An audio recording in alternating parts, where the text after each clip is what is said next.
Instagram teen accounts have automatic protections for what teens see and who can contact them, plus time management tools. And Instagram will continue adding built-in safety features to help create age-appropriate experiences. Learn more about teen accounts and Instagram's ongoing work to protect teens online at instagram.com/teen accounts.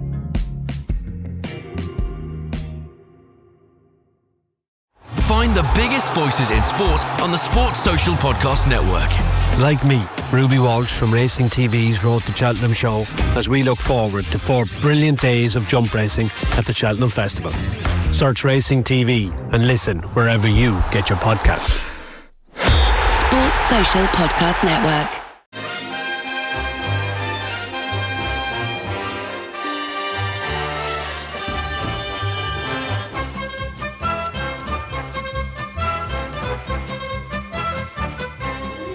Hello everyone and welcome to How Are the Podcast. It's Gav and you join us for this week's news roundup. We're here to chat all about what's going on in the world of Sunderland FC around the games, of course. And with there being Sunderland, there's loads to talk about. We've got plenty of stories to chat all about today. First off, I am joined by Anne Watterson. Hello, mate. Hello, mate. You all right? I am very good, mate. I'm very good. Also with us, we've got Martin Wanless.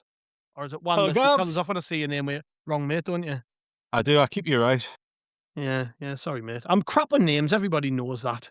I'm rubbish with names. Even people I've known for years, I'm still rubbish with names. Also, we have Andrew Smithson with us. Hello, mate. Hello, mate. Hello, everyone. I thought you were going to do a gag and mispronounce my name as well. But that's not really. How do you mispronounce Andrew Smithson? Smithson.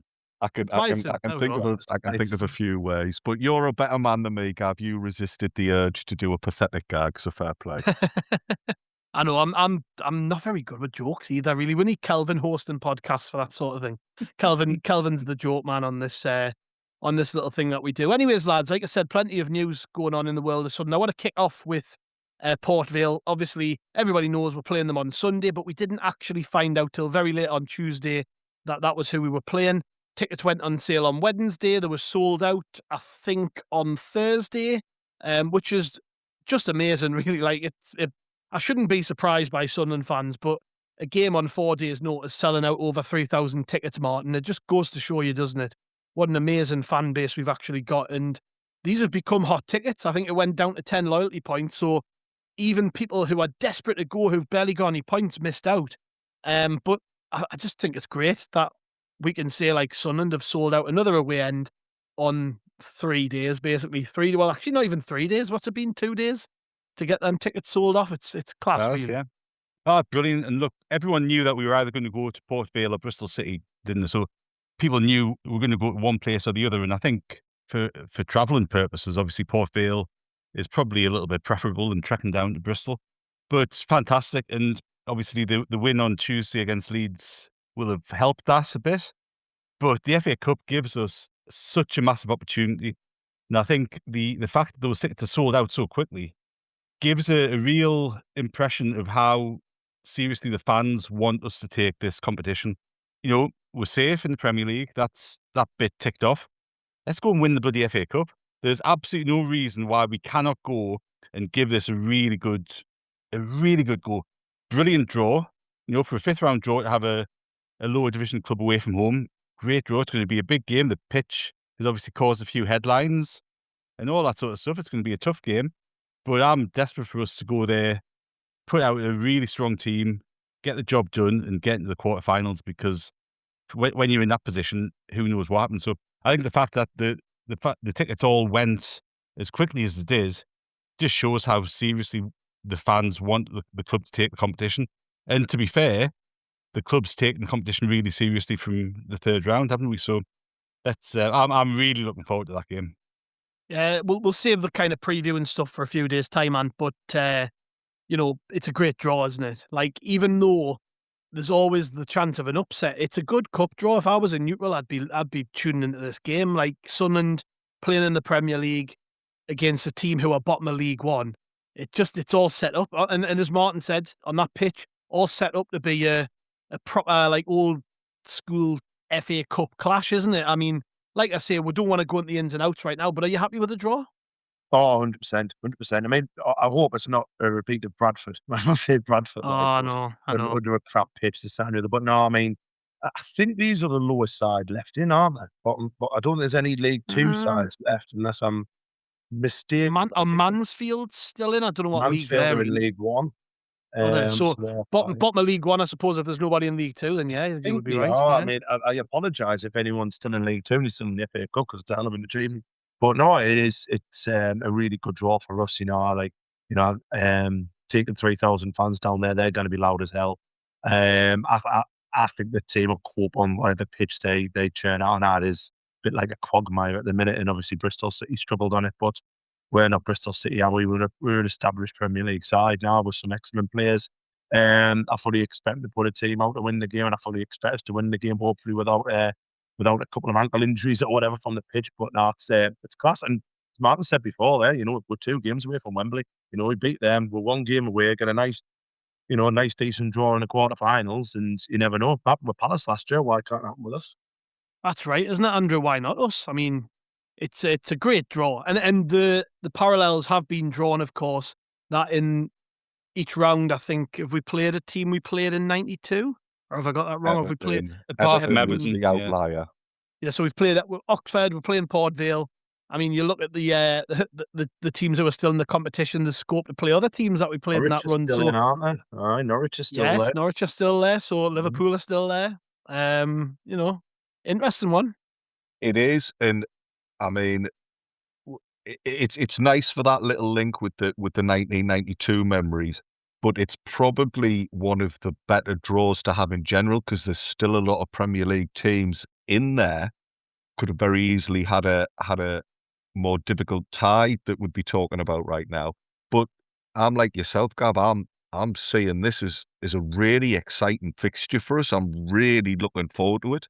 I'm a bit gutted to hear there that it went down to 10 points, because I must have misread the release, because I think I saw something like, I thought it was going to like 30 points plus, and I thought I've got no chance.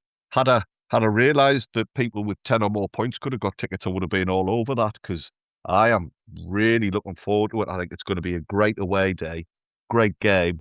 And if it leads to a final against Liverpool in a couple of months' time and a repeat of 1992, then happy days. We'll enjoy the ride. I will say on the back of that, Gav, I don't think the tickets were on sale for very long today. So it was practically sold out yesterday. And then I think it was like 8 minutes and it was sold out for the 10 plus. Because I was trying to get one for my mate and I've got over 30, but I've read it wrong. That's what I think what Andrew's doing. I thought 30 points was today.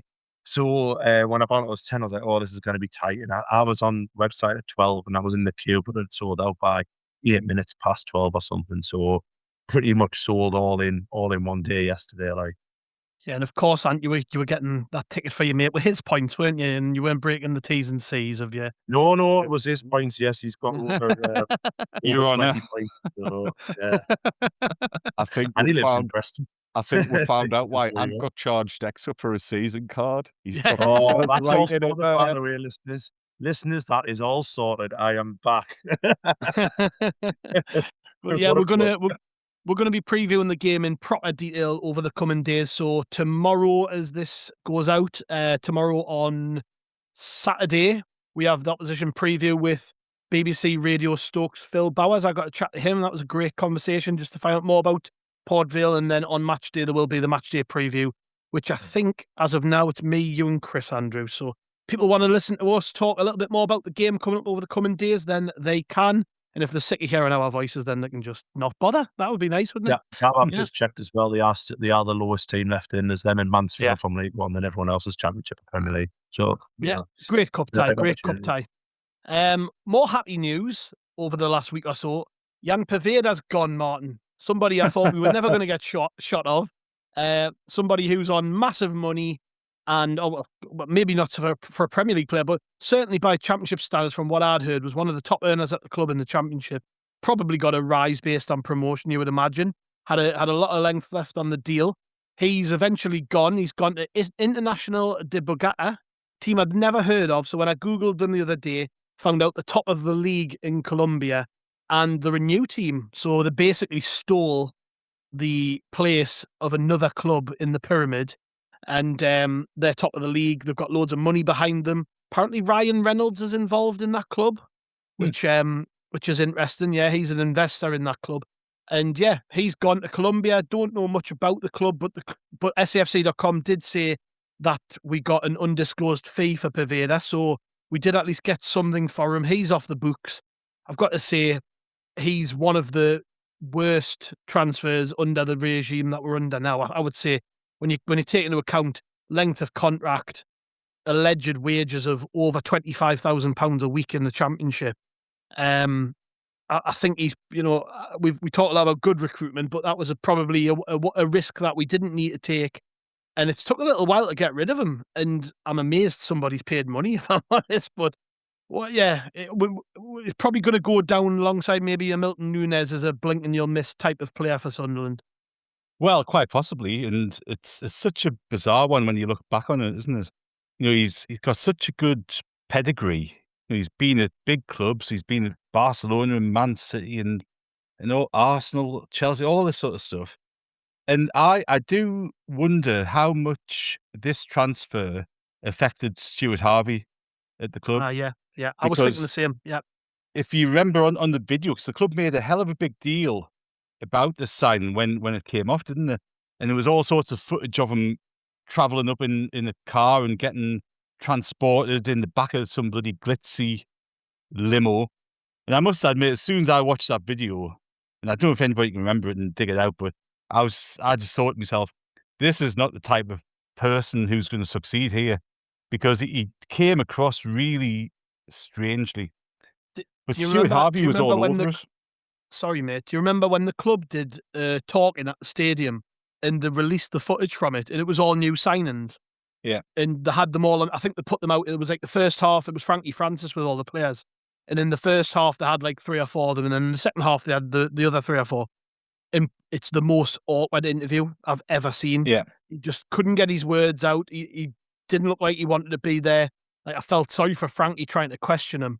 I mean, I was this. As soon as you said that, I remember just thinking, not a Sunderland player. Yeah, 100%.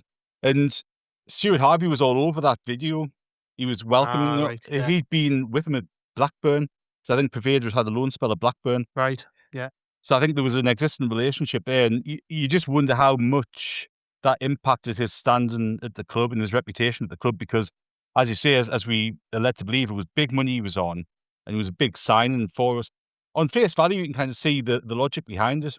He'd been on loan, I think, at Chef Wed the season before we signed him. Yeah. And he'd created some goals. And he added a bit of flair to that team that we needed. We needed that sort of flair in the team. Was Mowbray the manager when he signed?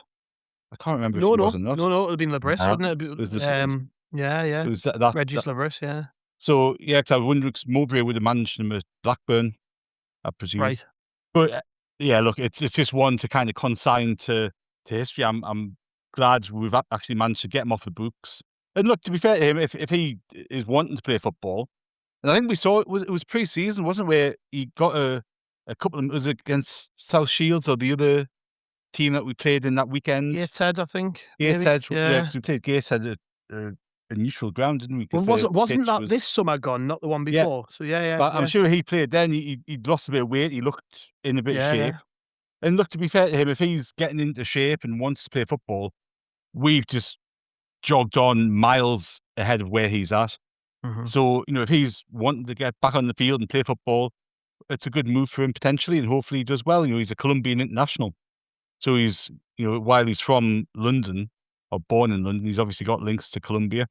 So to go to South America and get some football, hopefully he does well. But it's not a signing that will go down in the fond memories of Sunderland supporters, is it? And as you say, it's probably the one big negative about the recruitment that this club has done over the past few years. I can't think of anybody else who we've signed who has made less of an impact and we've spent so much money on. Obviously, you can when you go back in the past decade or so, but in the past few years under Kirill Louis-Dreyfus, I think that's the one that we've really got wrong. Yeah, that's correct. And I think he came and I was a bit on the fence with it. I was trying to say the positives of Poveda, I think, and well, as Martin said, the season before, he'd had a great loan with Sheff Wed, and their fans really rated him. I mean, I remember, I think I did an interview on our website with a Sheff Wed fan, and they spoke really well of him. But the caveat was always, he's always injured. If you can keep him fit, he's a cracking player. I remember the Leeds fan I worked with telling us that, you know, he was at Leeds and him saying, no, he's a cracking player. Like, there's a player in there, you know, he was good for us. So I remember being really buoyed by it, but I think Martin hit the nail on the head there. He just never felt like a Sunderland player, did he? He certainly didn't feel like a Reggie Slabreese winger, because we know our manager likes wingers who graft, and he just doesn't have an ounce of graft in him, I think. No, you're right. It was a pretty bad signing, wasn't it? And the bother was, it was just, you know, the amount of money he was on as well. I mean, didn't he double that this season as well? Because he'd, I think it's. I don't know, but there's been plenty of rumours, hasn't there, about sort of. So he would have been one of our rises and highest earners this season as well as last season. So you can, I tell you what, though, you can understand that he could have easily sat and wound his contract down, and he had another year, didn't he? So fair play to him for actually wanting to leave and wanting to go and play football again. That's fair, because, you know, lesser people would have just said, well, I'm on a nice earner, I'm just going to sit down and see the contract. Nobody knows what he's getting paid over there, if they're as rich as what you're seeing. So Hey, well, Disney money, and, you know, it's Colombia, so God knows where else the money's coming from. I will leave that alone for a bit. But no, I mean, he didn't have any. The only times I remember him playing was obviously he came on in a home game and went back off again after about 3.5 minutes, and then against Borough when he was playing through and he fell on his arse. So, you know, we'll always have that going, when I would always have you falling on your arse against Borough. So fair enough. Good luck to him. I don't wish him any ill health or anything like that. You know what I mean? But yeah, it's done. It's gone. And as his user book pointed out, I think that's probably why Stuart Harvey's no longer under the employment of Sunderland FC. So there we are. Well, it's quite possible, isn't it? Maybe that and a few others. You know, you've got him here and Bar. You don't know, do you? You don't know what goes on. You know, we've still got all them to sell. Bar's the last of the bomb squad in the building, is he? I think everyone else is gone. He must just sit around on his own in the in the canteen when everyone else is out training, just sat there with his feet up. Yeah. Andrew, any parting words about Jan Poveda? Like, a pretty unspectacular player for us, but I do have to admit, I'm glad he's gone. It's just one of them. Do you know the end of January, you sat there and you're looking at the squad and you're going, I hope he goes. I hope he goes. He was like one where I was just thinking, I just want rid of him. Like, out the door. Let's forget about anything like that. And yeah, at least he's gone. Well, yeah, and it suggests that we're already getting things in place for next season. We're trying to tie up any loose ends, get as much money available so that when the summer comes and we're negotiating, we're not hamstrung by just dead wages. And yeah, okay, this one hasn't worked out, but Poveda probably fell into that same category of the likes of Jack Clarke, Patrick Roberts, players whose careers had gone a bit off track. We'd seen something, we thought we could maybe turn it around, get them back to their best. I think when you're signing that type of player, there is a high likelihood of it going wrong. You take that gamble because you know that when it turns out right, you've got somebody like Patrick Roberts or Jack Clarke who became favourites. That's where this one's strange, because we gave him such a long contract. I think when you get, you know, I remember Roberts only got a short-term deal, didn't he? And Clarke came in on loan. It was a kind of like try before you buy thing. That's where I think they got it really wrong with Poveda. It was a long contract. Well, yes, and this is what I mean about now having that off the books gives us a bit of freedom in the summer. Admittedly, that I hadn't really considered that when I was going down the route of saying that they were he's a similar profile to Clarke and Roberts. I just think, in general, our recruitment's been excellent, and even the best of the best are gonna have calculated gambles where it doesn't quite work out. We've at least, by the looks of it, cut our losses now and brought an end to it. He won't be the last Sunderland player who comes along and struggles to make an impact, but it is what it is. Yeah. Moving on slightly, Martin, we've got a bit of news, I guess, on injuries and stuff. 3 wingers all injured. Bertrand Traore looks like he's going to be out for a little while. Reggie Slabreese said that he feared Traore had suffered a reoccurrence of the same problem which he had before, which probably means he's going to be out a month, 6 weeks, 8 weeks, possibly. Could be longer, depending on how serious it is. And I imagine as this goes out, it'll be Friday morning. Friday afternoon, he's going to do a press conference. So you would like to think we'll get an update on that this afternoon. The other two are Romaine Mundle and Jocelyn Tarby. Both have had surgery on their injuries and are out for the season. So a week and a half ago, we had 3 more wingers than we do now, or 4 if you count Poveda. But it does leave us a little short, doesn't it, in those wide positions that we're going to lose these players. And I guess in some sense as well, it gives opportunities to other players that may otherwise not have got in. Talby and Gulo are going to be trusted a little bit more. Mayenda might be trusted a little bit more. Could even say a little bit more Chris Riggs. So it's not all bad, but it's just a shame, isn't it, when lads are out for the season, they can't make an impact. Well, it absolutely is. I think there's a few different dimensions to this, isn't it? Because Traore came in kind of almost as a last resort signing. A bonus, I mean that in a kind way, because we were obviously trying to get a right winger in all summer. We didn't get the one we wanted, so we got him on deadline day for a relatively cheap fee.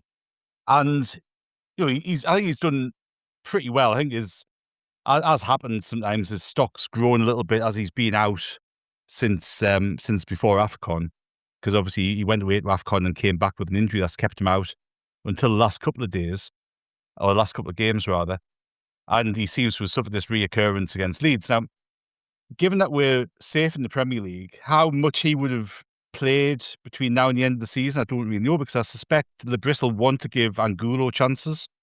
He spent a lot of money on him. The club have. Talby has obviously got huge potential and will be wanting to give him game time. And when you've got Xhaka, Siddiqui and Diarra fit, Lafay is going to go on the left-hand side anyway. So, by virtue of the fact we've got Diarra back, we've got another option out wide with Lafay now anyway. So how much Traore would have played between now and the end of the season, I'm not too sure. I think he would have been part of the squad and played now and again, but I'm not sure he would have been a regular as he was sort of before Christmas. I'd be surprised if we see him again, I have to say, because I think this injury will keep him out for, by the sounds of it, by a month to 6 weeks. And by the time he's got back fit and all that sort of stuff, it's the start of March now. A couple of months' time, you're kind of getting towards the FA Cup final, aren't you? So he could make an appearance from the bench at Wembley and round off his glorious Sunderland career by lifting the trophy. So, look, there's that one. I think the biggest one that I'm disappointed about is Tarby, or Jocelyn, as he's known, or Jimmy, as I've named him. Because I think he's got huge potential. We just saw it in flashes, didn't we, against Oxford, and then in the Fulham home game that he started. He's one that I think is an absolute wild card to come off the bench and just create havoc. And it's really disappointing for him and for the club that he's out for the rest of the season. But he arrived with a sort of question mark over his fitness, didn't he? And I think we thought we could get him back fit without surgery. That's obviously proved not to be the case. But it'll give him time to settle into the area, get him settled into the club, and hopefully he'll be raring to go at the start of next season. So that's potentially a big one for us to have for next season. That'll be like that proverbial new signing, won't it? Because he's barely played. Yeah. Mundle, I feel really sorry for, because he was getting so much unjust stick from various sections of people, primarily on social media. And I think he's got tons of potential. But it's interesting with Mundle, isn't it? Because he's getting to the age where you kind of need to make it. He keeps getting injured. And he keeps getting injured. And you kind of wonder where his future actually lies. So I think that's going to be really interesting to watch over the next few months, because I would not be surprised to see him leave in the summer. And I think if you've got a player like that who's, 24 now, and you can't keep him fit, then you can't build anything around him, which is a real shame, because I think as I say, he's got tons of potential. But as we said at the top of that, it opens up the doors for people like Talby, Angulo, wingers like that. And, there's probably a couple of other people who we can chuck into that mix as well, like Mayenda out wide, as you said. And it just gives them experience, doesn't it? So I think you've got to look on the positive side of that. But it's never nice to see players injured. Yeah, that's it, isn't it? And obviously we're gutted to not have these lads available. In particular for me, Tarby, I was just like, as Martin said, if we're playing crap and we need somebody to come on and spark life into the game, that's exactly what you want. Someone like him who just he isn't interested in doing anything but running at people. So it's gutting that we're not going to have him for the rest of the season. I think Martin makes a good point there, though, and I'll get your thoughts on it about Mundle. Could his time be up at Sunderland, do you think, now? Have we seen the last of him, potentially? I think I mentioned this whenever I was last on. I actually think he will be away in the summer. I really do feel sorry for him. Like I say, I mean, no one deserves the abuse that he got and everything like that. But the fact it's always the same injury, isn't it? It's his left hamstring or something that keeps on going off. And that's worrying because if it's reoccurring all the time, then he's obviously got a problem. So like I said, I feel sorry for him. I really do feel sorry for Tabby as well. 'Cause I agree with you both. I think even though he had a very interesting first start for us, I thought what was good was very, very good. You know what I mean? So it is a shame. And then obviously with Traore, I mean, he did not look, happy at all when he came off on Tuesday night. Looked as if that was a pretty bad injury, bless him. But I think he did, we just mentioned Jan Poveda there. I think he did. Jan Poveda came on, lasted 3 minutes, went back off again.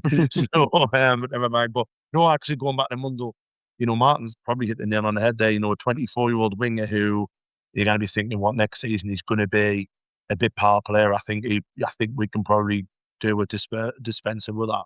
And I'd imagine, he probably would be, in the Championship. He'd be a hell of a footballer. I still think he can make it in the Premier League. It's just he's never fit. And then when you look at Angulo, who's slowly becoming a good player. I mean, on Tuesday night, he grafted his arse off. The stuff that he was doing on the ball doesn't always work out. You expect that in a young winger, but his effort and determination against a very, very strong lead side who were kicking us, all over the shop was brilliant. Like I thought, he was one of my standout players. I've got to be honest. So with him, and obviously with Talby, we got them two very young, very raw wingers. But then you've got Enzo Lefebvre, who will be playing. I would imagine be playing out wide till the end of the season now. Who's just unbelievable. So that it kind of eases a spot. We're just going to look out on the right. And then obviously when Robbie's back, which isn't too long, we can move Mayenda there, which I actually think Mayenda is a better winger than he is a striker. I just think you see more of him running at defenders what you do when he does up front when he hasn't got that much service. So it just works out that, it works out for me at the end of the season. If we're after some wingers again, which I think we will be, especially on the right, then Mundle doesn't fit for me. So it'll be a shame, but it is what it is, isn't it? That's it, yeah. And like I say, Andrew, he keeps getting the same injury, as Martin pointed out. He's of an age where you need him to stay fit. But more importantly for me, the rate at which the club is growing, we're just moving past people. And if you're struggling anyways, if you're getting into a rut with injuries, they're pretty ruthless. This ownership and this regime, they'll just sign somebody else and they'll move on, won't they? But I hope it's not the end. Like, I would love a fairy tale story where he has a great pre-season and all of a sudden we're looking at Romaine Mundle and going, what a player. He can make an impact in the Premier League or potentially in Europe next season. You never know. I'm going to keep banging that drum. I want that in the mind's eye. But no, in all seriousness though, I do have kind of one eye on the future with all of these players. Like Traore only signed a 1-year deal, hasn't stayed fit. He was good when he was fit, but we've not really seen him since December. Mundle can't stay fit. Tabby was signed with an injury and is very young and raw, so is one for the future. But it kind of does make you look ahead slightly, doesn't it, all of this, and makes you think of, right, okay, who can take the opportunity first and foremost, who can come in when they're not playing and make an impact. But two, between now and the end of the season, we've got to think about what we do in the summer as well. Of course. And we've already seen, Gav, you talked there about the club being ruthless. We've already seen Simon Adingra. Sorry, his name slipped my mind for a moment there. He was brought in on big money, given a few months, and it didn't work out. So we've moved him on. So yeah, this is a position in the pitch where the club have been trying a few different things over the last couple of years, and it's probably an area of the pitch where they've had the least success, I might say. So there might be people moving on. I think I've already heard a few people just saying in general that they wouldn't be surprised to see one or two more of the championship squad being allowed to head off in the summer. It's important to me, though, with Mundle and Tabby, that just purely as people, we take care of them, because it's right that we're talking about how it impacts the squad, but Mundle's just had all of this horrible racism rubbish hanging around him recently. So his last game for Sunderland could well be a game where he's missed a sitter and then being subject to a load of abuse. You've said already that the lad's had a few injuries already in his career. The lad might be feeling pretty down at the moment, and we need to support him as a person as much as an athlete. If it is to be his last performance at Sunderland, I think he can still have a good career elsewhere. Am I right in thinking he had some sort of mad link in the summer to somebody, a big team in France or somewhere like that? It was France or Belgium or Holland or something. Right, It was, right. And that was Say every country in Europe, Martin. You'll get there well, yeah. eventually. I'm covering bases, aren't I?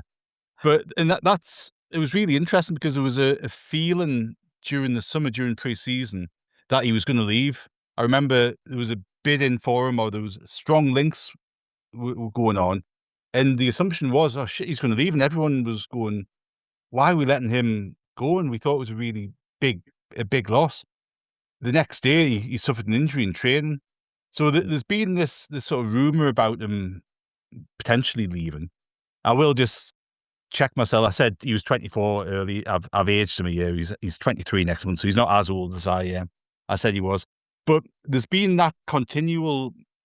I'm not sure what it is, but I think the fact that he left Spurs to go over to Standard Liège, he turned down contract at Spurs to go over to Belgium at a young age, shows that he's willing to move. He wants to do the best thing for his career. And the reality is, when he gets back fully fit, the best thing for his career at 23, as we've discovered, is going to be to play first team football, isn't it? So he's not going to want, I just don't see a way in the world when he's fully fit again, he's going to be content being sat on the bench, getting 20 minutes here and there, because we are going to sign other wingers in the summer. So I kind of see a future for him elsewhere, but he could go out on loan, have a cracking season somewhere, and come back and get a place for us, couldn't he, if he proves his fitness? So I do think he's a good player. I like him. I think he's got loads of potential. I like his directness. He gets in, cuts inside, shoots, which we kind of lack. We don't have enough players who do that, who take a chance from distance, and he will. But I think he's this season he's been funny, hasn't he? He seemed like a player desperate to make an impression for me, rather than a player who's kind of feeling as if he can ease his way into the side. And I think that was always going to come with some players during AFCON where they got a chance. And I think he played as if he was too eager to impress, which it's understandable that he did, but it's just a real shame that he's picked up this injury again. The loan option there, Martin, that you mentioned, that wouldn't be a bad idea for Mundle, because he is perhaps somebody who you could see the club being in two minds over. I think Lebris likes him as well. Lebris trusts him and gives him more minutes than a lot of the other options.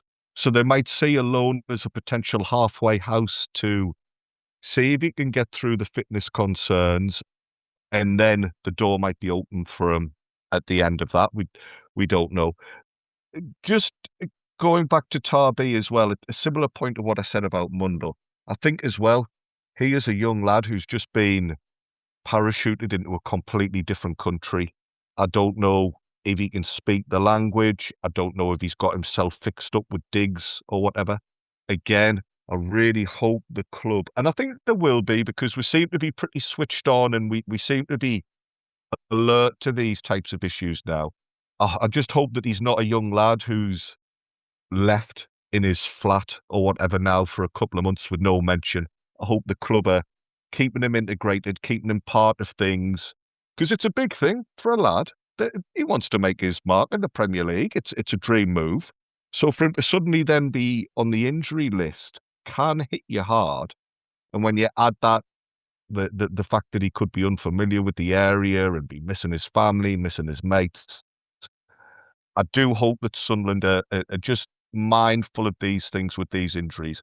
And last thing, Martin, you keep referring to him who is Jimmy, which I think's hilarious. What I think's the funniest thing about it, though, is I don't think you've ever given any context to it. So there's No, going to be I've let people join the dots. there's going to be some young'uns scratching their heads thinking, what on earth is he on about? I'm one of them. I haven't got a clue. Like, you have to don't tell explain him. that one. Don't tell him, Mark. Jimmy Tarby. Tarby. Don't get it. Oh, Jimmy Tarby? Jimmy Tarby, who's that? No idea. Tarbuck. Jimmy Oh, well, I Tarbuck. knew Jimmy Tarbuck. Obviously, I knew that. He's called Tarby. I was nicknamed right. Tarby. I never got. God, I'm not as old as you two. Thank God. Kelvin got it. Kelvin got it. To be fair, I did get it, hence why I laughed before, but I didn't want to go on about being old because I'm 40 in 2 months. Yeah, bloody West Ham fans calling Somerville Jimmy, don't they? Call him Jimmy Somerville. Oh, yeah. yeah. And he was asked about it and he went, I haven't got a clue what it means. I think we just need to fly Martin over for International Fans Day and get Tarby there as a guest. So Martin can just go, all right, Jimmy. Well, I'm available if anybody wants to sponsor that journey. Right, let's go for a break, lads. We've got a few more stories after the break coming up, so we'll see you then. How many discounts does USAA Auto Insurance offer? Too many to say here. Multi-vehicle discount, safe driver discount, new vehicle discount, storage discount, legacy. How many discounts will you stack up? Tap the banner or visit usaa.com/auto discounts. Restrictions apply. LifeLock, how can I help? The IRS said I filed my return, But I haven't. 1 in 4 tax-paying Americans has paid the price of identity fraud. What do I do? My refund, though. I'm freaking out. Don't worry, I can fix this. LifeLock fixes identity theft guaranteed and gets your money back with up to $3 million in coverage. I'm so relieved. No problem. I'll be with you every step of the way. 1 in 4 was a fraud-paying American. Not anymore. Save up to 40% your first year. Visit LifeLock.com/podcast. Terms apply. Your favorite local grocery stores like Kroger, Ralph's, Fred Meyer, and more are now delivering on Uber Eats. Get 40% off your order of fresh, quality ingredients. Whether you just got home to an empty fridge or suddenly got a craving to whip up something new, you can get everything you need delivered in as little as 25 minutes. Get 40% off your order with code Kroger2026. Plus, members get $0 delivery fees. Order now on Uber Eats. Orders of $30 or more save up to $25. Ends 4/30/26. See app for details. And welcome back to How Are the Podcast. And next item on the list, Martin, pre-season. Sunderland are heading to the US of A to take on a bunch of teams, and it's a nice little trip for the fans heading over. Nice one for the fans in North America who don't get to see the team very much. Things kick off on the 25th of July with a game in Nashville, Music City against Liverpool. We then 5 days later head to New Jersey and take on Leeds, which is a game I'm sure everyone will be desperate to watch after the match the other night, and the reaction from the Leeds fans when they realised they were playing Sunderland again so soon after the match the other night on social media. Priceless. Just dig it out if you can. Just look for the post that Leeds put on about playing us. Their fans obviously massively up for that one. And then we round things off on the 2nd of August with a game in Pennsylvania against Wrexham, who of course have a massive following in the States because of Ryan Reynolds and Rob McElhenney. So they are the Disney team, so they're always over there. But for us, Martin, nice trip for us, isn't it? I mean, I'll not be there, of course. I know Craig Chapman of this parish, he's heading across for that one. But yeah, nice to be involved in these sort of big pre-season tours again. I think they might get boring very quickly, like, you know, when we're never playing in the UK and stuff, and I don't get to many of the games. But I think it's just a sign of the progress we've made. And interestingly, that it wasn't announced until after we'd hit 40 points. I don't know if there was anything in that or not, but did we need to confirm we were staying up before we were confirming our involvement in that? Maybe. But yeah, canny little trip for us. Excellent trip. I was hoping they would come to Australia, to be fair, but America's a good one for us. And I think it just shows the standing of the club and how that's increased. Yeah. That we're getting invited, because you presume that, you know, we're invited to take part in this. I think there's probably an influence of David Bruce in this as well. Mm-hmm. And that just shows the commercial aptitude that's at the club, that we're getting invited to these things and getting over to the States. And look, if there's a way of increasing our fan base over there, you know, it's great. There'll be tons of supporters base over in America who will get to see us play, which is nice for them.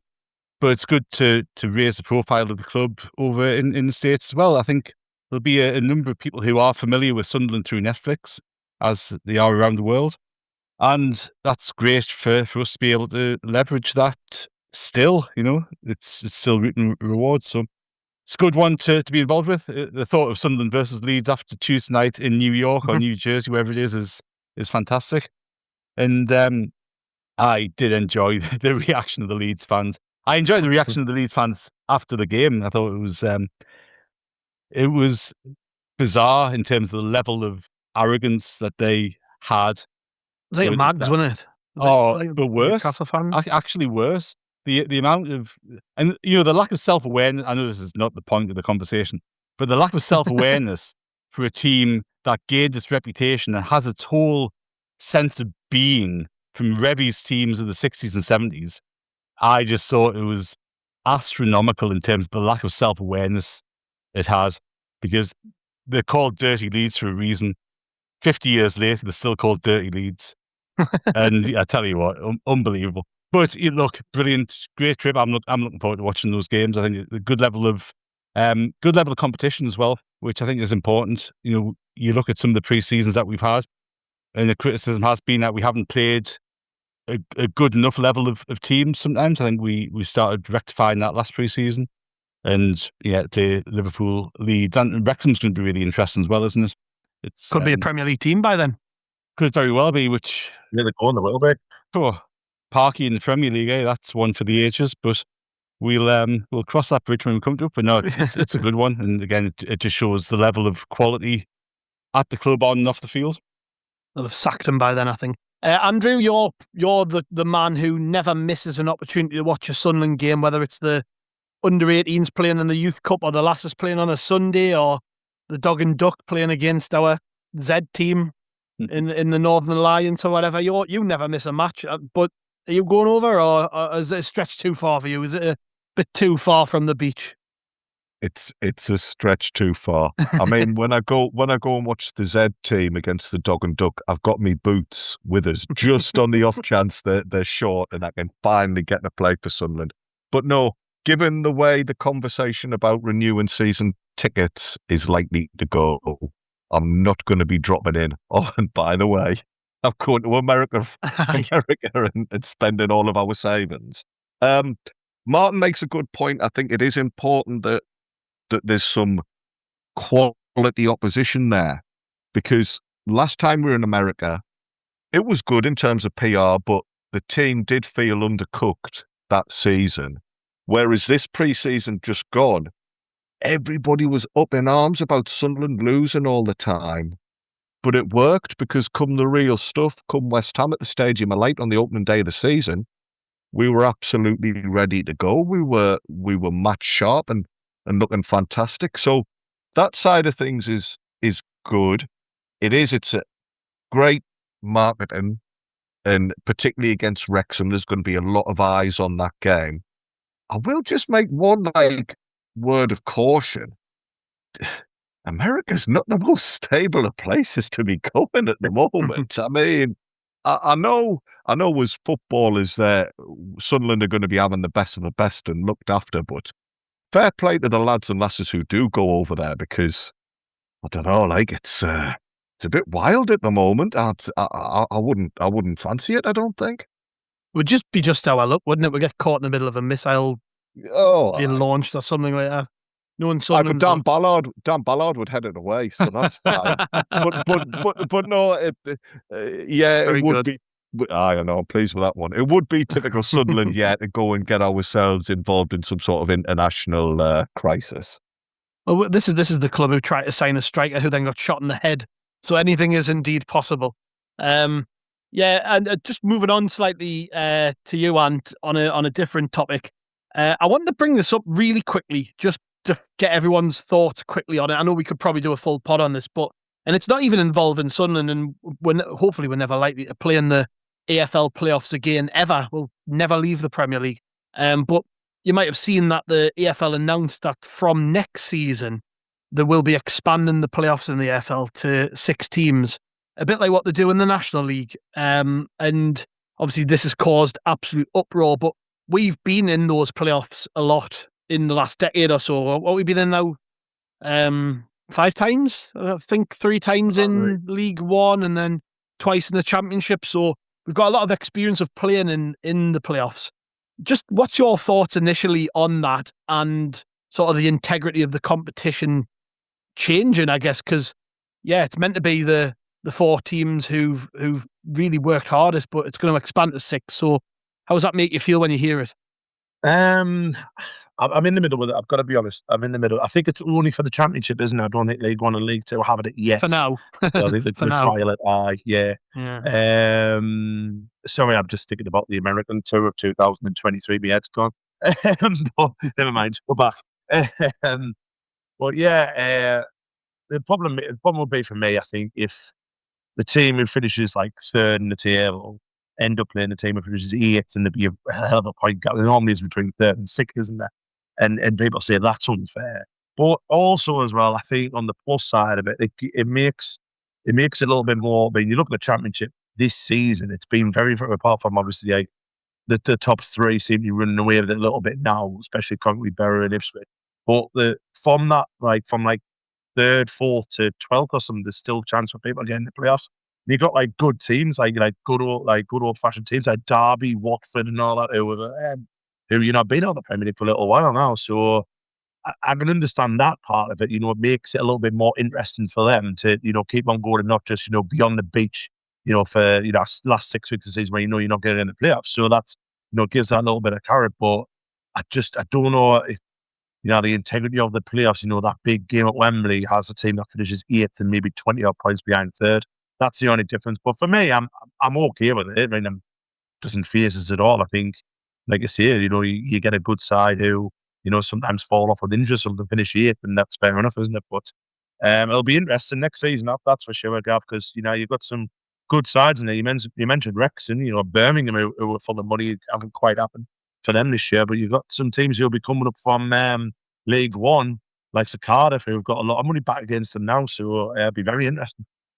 Any strong thoughts on the playoffs, Martin? Is it something when you saw that you were a bit knocked by? Because it does seem to have really irritated people, that they've decided to basically change something that you could argue didn't need changing. But Sunderland have, like I said, we've got a rich history with the playoffs.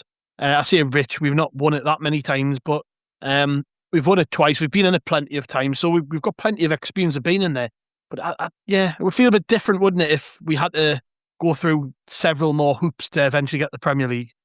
Well, it would, but I think it's important to understand how it's going to work, right? So I think the way it's obviously expanded down to 8th. And, you look at last season when we were 14 points behind Sheffield United, and Millwall were in 8th. They were 24 points behind Sheffield United. So you could end up with a situation where a team who's 24, 30 points behind another team going up in their place, which you can argue whether that's fair or not. They obviously want to do it to make the Championship more exciting, and as Ant talks about, preventing those dead rubber games towards the end of the season, because pretty much every team is going to go into the last couple of weeks having a chance of getting into the playoffs or going down. You would assume that there'll only be a handful who can't do anything at either end. But the way it's going to work is that the teams 5th to 8th are going to play off for 2 places and then play 3rd and 4th. So, for example, last season, we wouldn't have played any more games to get through to the playoffs. We would have potentially played a different team underneath us because they'd have had to play off against teams that were 7th and 8th. So it's just going to add an extra step for those teams. And look, it's a common format in different sports around the world.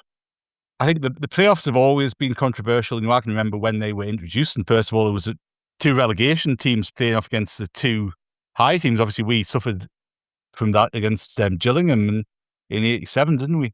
And something different's always going to be controversial. It's always going to raise question marks. Fundamentally, the 3 best teams should go up and the 3 worst teams should go down. But football hasn't worked like that for a number of years. So I think anything that can help the entertainment factor, and I know that I use that term loosely, but it keeps the league competitive. It creates an extra dimension to it. And look, you can really argue the merits of, if you finish 5th or 6th, do you deserve to go up more than a team that finished 7th or 8th? Maybe, maybe not. But it's not as if you finish 1st and we're saying, right, even though you finish 1st, you've got to play off against another 7 teams. That's not the way it's going to work. So I think it's obviously money motivators. The EFL want to maintain money coming in. They want to maintain the TV revenue coming in. They probably want to increase the TV revenue coming in. And the TV companies will be willing to pay more if they're guaranteed bigger viewing figures towards the end of the season for more games. And that's purely and simply the motivation for it. And from that perspective, it makes sense. Gav, I've just checked the league out there for the championship and see if this was going on this season now. So Derby would be in 8th and all the way down to 17th, which is Norwich. There's 6 points. So all those sides there are playing for something. So I don't know how many games after the championship, maybe 10 or 11 or whatever. But you can understand that because they're so tightly congested together. All of those sides have got something to play for if this is happening this season. So I can understand why they've done it. We'll see what happens with it. It will be interesting. It's going to make the league more interesting. So for me, I think, if you're watching, I don't watch much of the championship anymore. I catch like the Friday night game it's on. But if you're a fan of the championship and stuff, it's going to make you want to watch it a little bit more, won't it? But the thing is with this, right? Now I've got a problem with this in this respect. Where do you go to next? Yeah, after you've had this for 5 or 6 years, and you go, right, the bottom 8 team is going to play off for relegation, right? Where do you stop? I'll tell you where they'll want it to go next, Martin. Clubs might not sign up to this, but you mentioned it earlier. They'll be wanting teams who aren't bottom of the Premier League, but maybe 16th or 17th in playoffs as well. They would absolutely love a do or die Premier League team against a half-decent championship team. They won't do that because of the ownership of the Premier League versus the Football League. I think if it was still all one competition, they could do it further down the leagues, couldn't they? Well, they could. And look, that's how the playoffs started, right? I remember lying in my bed listening to Chelsea versus Middlesbrough in about 86 or 87 when they were battling to stay up and go down. And that's how it used to be. That's how playoffs were to start with. That's how it is in Scotland. Still do it that way in Scotland, don't yeah. Sorry, go on, Andrew. I was just going to say that the Super League, Rugby League playoffs, they're a very different format. So again, we might see that in future things are weighted to the teams who are finishing higher.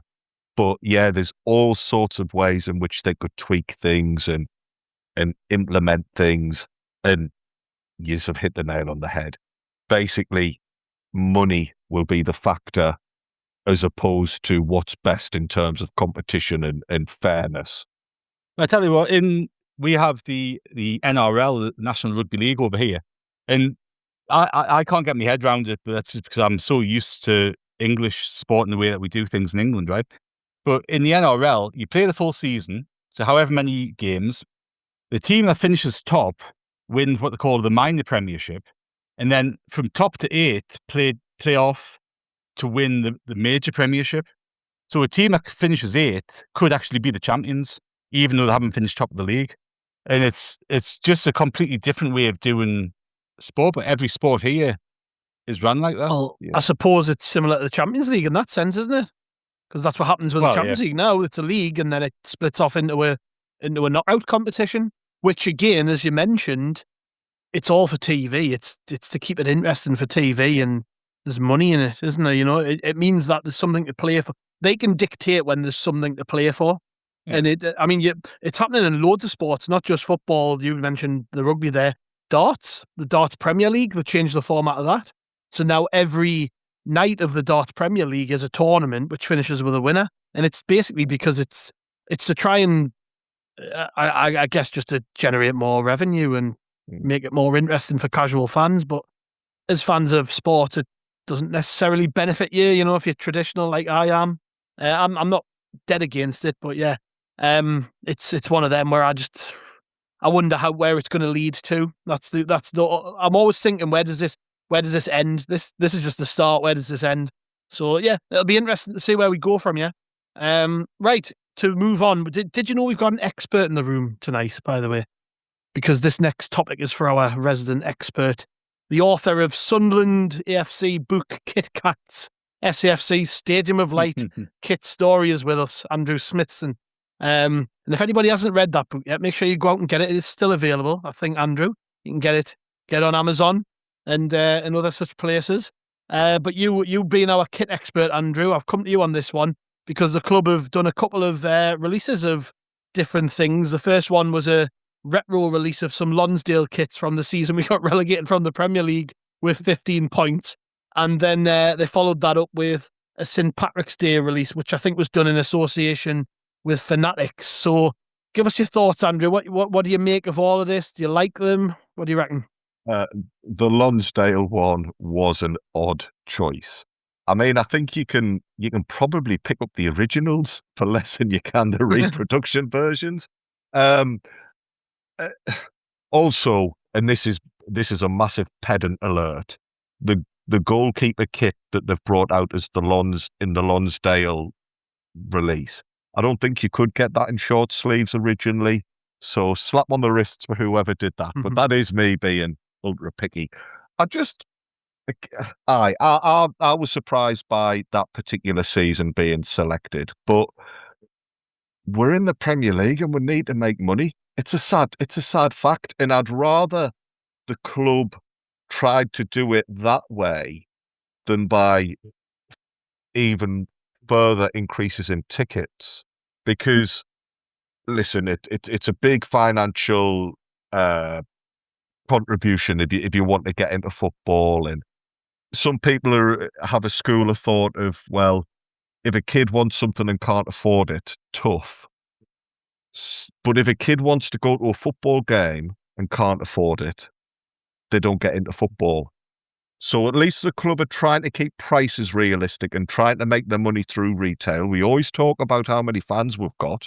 Well, if we've got fans prepared to spend money, we need to give them the opportunity. It's a damn sight better than in the League One days when the club shops had no stock whatsoever. Also, going back to the League One days, had the extended playoffs been in place for the COVID season, we might have still missed out on the playoffs. We were that bad after the points per game calculations. But Sunderland have brought out loads of stuff this season. There's been like a Mexican range. There's been a Art of Football collaboration. There's been various retro re-releases. Patrick was another one, wasn't it? Yeah. Patrick. Aye. Yeah, the jackets.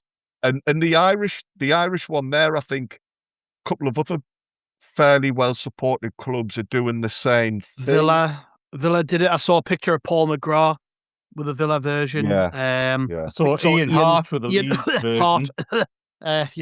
Ian Hart done the Leeds version, and Everton? what other one did I say? Everton, maybe? Possibly. I think Everton have, yeah.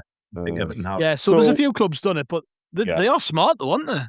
Well, I would like the club, because of their Scottish roots, to do a Scottish version. I think that would be a nice tip of the hat. Not just because it's called St Andrew's Day. I hadn't thought of that. Listen, you got me on as an egomaniac. You want me on as an expert. Bring out a kit just for you. You got me on as an expert in merchandise, apparently, and now I'm getting me reputation trashed. No, Everton, Leeds, Villa, whoever it is, these aren't Mickey Mouse clubs. They all in the same game as us. It's sad, but we've got to make money. Like I say, if a Scottish range came out along the same lines, I think people would be bang up for that as well. Got nothing to do with the St Andrews link, but it's the way of the world. Just talking about Ian Hart. You know how I said I misread the press release about the tickets for Port Vale?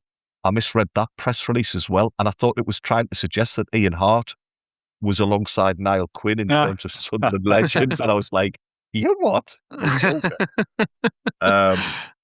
So, listen, you know what Sunderland fans are like? The next game, Port Vale away and then at home to Brighton, there'll be loads of people in the crowd wearing the new gear, so good luck to them, and if it helps us compete, so be it. Absolutely. And just to round us off very quickly, Martin, it probably won't have escaped your attention that it was the North East Football Writers Awards this week, and we picked up a bunch of awards across the various teams and what have you. First off, Dan Ballard picked up Player of the Year, which I think was great just because there were mags there, and they'd have been screaming. And in fact, they were screaming, going on and on and on about how, I think it was Tino Livramento, they wanted to win the award. But great that Dan Ballard, above all else, has won that award. And actually, I think it's because it's voted on by writers, it kind of shows you how, because people follow the story of these players, right? It's not just about who the best player necessarily was across the region.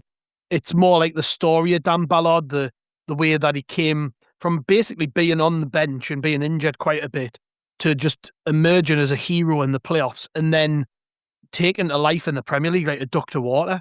I think just the story of Dan Ballard is commendable and great to see him recognised for that on, I think, the same day that his new contract was signed as well. I mean, just a great week for him, by the way. We haven't even talked about that, but Ballard signed a new deal as well. I think just all these things have been a great year for him. Well, it's been a tremendous it's almost a year, isn't it? Because if you'd said all of that scenario at the end of April last year, you wouldn't believe it, would you? Because he'd been out of the team. Chris Mepham and Luke O'Neill had been first choice centre halves. Ballard had struggled a bit with injury and struggled to get his place back when he was fit. Lebris obviously fancied him all the way along because there was times when he did bring him back into the side when he could. I remember Swansea away, I think he brought him back into the side, didn't he? And he left 09 on the bench on that occasion. And he trusted him in the playoffs. He chucked him into the biggest games of the season. And that was a surprise to us. I remember we going, what's he doing? He's disrupted this partnership with Mepham and 09. That's been so important for us.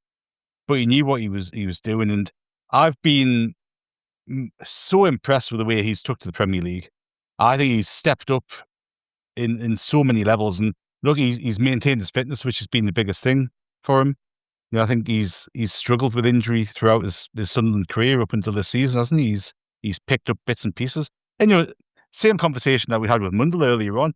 If you can get him fit and keep him fit, there's a player there. But I think Gisolfi's talked about how Dan Ballard is just the epitome of what a Sunderland player should be, with his character and his heart and how he plays and how he approaches games. And he is superb. He is so important to us. But he's developed so much as a player as well. You look at him bringing the ball out in defence now and played that pass through to Diarra at Bournemouth to set up the goal. He's added so much to his game that you wouldn't necessarily expect a player like that to do. So I think that there's so much we could talk for an hour on Dan Ballard alone, couldn't we? But I just think there's a lesson there in terms of sticking with players through injury problems, and also the fact that when players arrive at Sunderland, they are not the finished product, and they can improve and develop. And especially when you're talking about the age of players that we sign now, when they're 19, 20, 21, there is so much room for improvement. And you kind of see in Ballard now at the age he is, really hitting the straps in terms of what he can be as a player. And look, touch wood, he keeps his fitness and maintains his fitness, because to me, he is the next full-time Sunderland captain. I think he has got everything to do that job. And I just love watching him play football. I think he's superb. So his contract's well deserved, his new contract. I think it was just a 1-year extension, wasn't it? But it ties him down for longer. He's committed himself to the club, because there's been interest from elsewhere. There's been clubs watching him, and he would have been top of the shopping list for a lot of Premier League clubs in the summer. And rewarding him with probably a wage that is befitting of a top Premier League defender as well. That's right.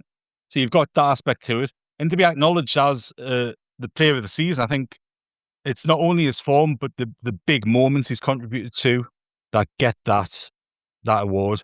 And, the goal that he scored in the playoff semi-final against Coventry is iconic. Like, that is going to be iconic forever.